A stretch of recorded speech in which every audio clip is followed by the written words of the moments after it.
What if I told you Japan's most popular convenience store food takes just 15 minutes to make at home?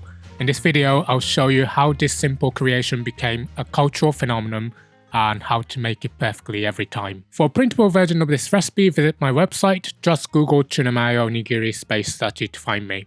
Let's start with our tuna filling. Take 80 grams of canned tuna in oil and place it in a colander or sieve over a bowl. Now go ahead and squeeze out the excess liquid as thoroughly as possible. This step is absolutely crucial. We need to get rid of as much moisture as possible or our onigiri will turn into a sad soggy mess and nobody wants that. Now transfer it to a bowl and mix in 1 tablespoon of Japanese mayonnaise. Add 1 teaspoon of soy sauce and a pinch of freshly ground black pepper. Mix it all together and you've got yourself a creamy, flavorful filling. Next, I have about 700 grams of cooked Japanese rice. That's about 2 Japanese rice cups before cooking. I'm going to shape the first one by hand, so begin by dipping your hands in a bowl of cold water. This will stop the rice from sticking. Next, rub your palms with a bit of salt. This adds flavor and also helps preserve the rice if you're not planning on eating it straight away. Grab a handful of rice, about 100 to 120 grams worth. Press it on your palm and make a dent in the center for the filling. I'm adding about 2 teaspoons worth of tuna mayo in here.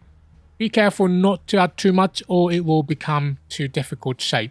Once all the filling is in, fold the rice over to enclose the filling in the rice, then press and turn to shape it into a rounded triangle.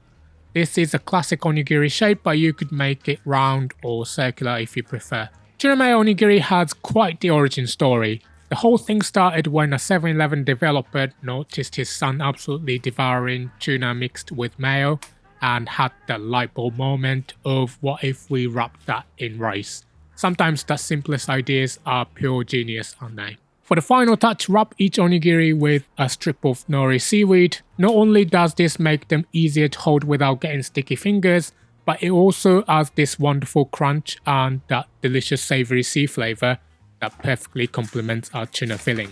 If you're not a fan of handling sticky rice, you can use plastic wrap to shape it instead. Start by laying the plastic wrap on a flat surface and sprinkle it with a bit of salt. Place your rice in the center, then use your rice paddle or the back of teaspoon to make a dent in the middle, just like how we do if we're shaping by hand. Add the filling. This time I'm making a flavor variation by adding a small blob of wasabi.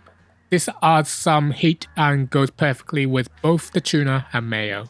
Okay, now we're gonna shape it. So take 2 opposite edges of the plastic wrap and pull them up to meet in the middle to close the rice balls. Then wrap and shape as you would usually. This method is especially great if you want to put it in the freezer for another day.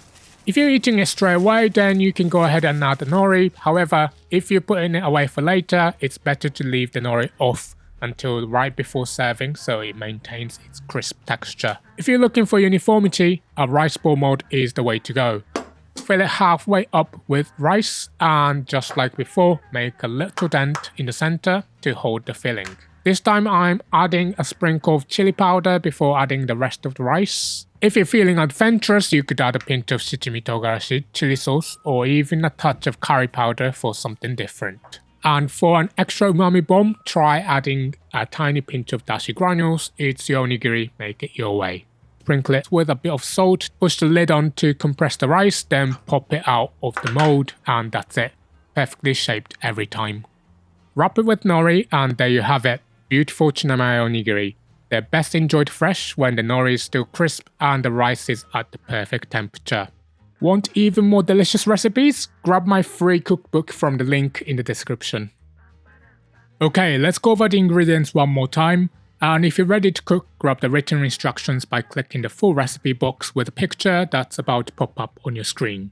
There we go, the link to the full recipe is on the screen for you now. And if you want to watch more similar videos, don't miss my rice ball playlist popping up on your screen as well. Thanks so much for watching and I hope to see you in the next one. Bye.